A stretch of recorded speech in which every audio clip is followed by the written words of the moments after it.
నమస్కారం. ఇవాళ తెలంగాణ ప్రభుత్వం రైతు రుణమాఫీ హామీని నిలబెట్టుకునే కార్యక్రమం మొదలుపెట్టింది. గత 2 సంవత్సరాల క్రితం రాహుల్ గాంధీ గారు రైతు గర్జన సభలో వరంగల్లో 2 లక్షల రుణాన్ని ఏకకాలంలో మాఫీ చేస్తాననేటటువంటి మాట ఇచ్చాడు. ఇవాళ ప్రభుత్వం దాన్ని అమలు చేస్తా ఉంది. అందుకనే కాంగ్రెస్ అంటేనే నమ్మకం, కాంగ్రెస్ అంటేనే విశ్వాసం. ఇచ్చిన మాట నిలబడ్డం కాంగ్రెస్ చరిత్ర. అబద్ధాలు చెప్పకపోవడం కాంగ్రెస్ చరిత్ర. గతంలో 74,000 కోట్ల రుణాన్ని మాఫీ చేస్తామని చెప్పి ఏకకాలంలో మాఫీ చేసినటువంటి చరిత్ర కాంగ్రెస్ పార్టీ.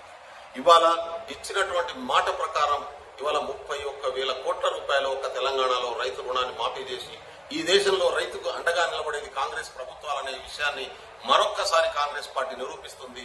తెలంగాణ ముఖ్యమంత్రి, ఉప ముఖ్యమంత్రి, తెలంగాణ కేబినెట్ రాహుల్ గాంధీ ఇచ్చినటువంటి హామీ నిలబెట్టడంలో క్రియాశీలకంగా కృషి చేస్తూ ఇవాళ దాన్ని అమలు చేసే ప్రయత్నం చేస్తున్నారు.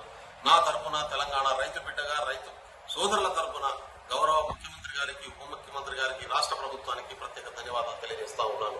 నేను రైతు బిడ్డల్ని కోరుతా ఉన్నాను, ఈ ప్రభుత్వానికి అండగా నిలబడదాం. ఇవాళ ప్రతిపక్ష పార్టీలు చేస్తున్నటువంటి తప్పుడు ప్రచారాలకు ఏ అవకాశం ఇవ్వకుండా ఆనందాలతో మనకున్నటువంటి కష్టాలన్నీ తీర్చుకునేటటువంటి వైపుగా ఈ ప్రభుత్వంతో తోడుందామని చెప్పి తెలియజేసుకుంటా ఉన్నాను. రైతులందరికీ శుభాకాంక్షలు. ప్రభుత్వానికి ధన్యవాదాలు.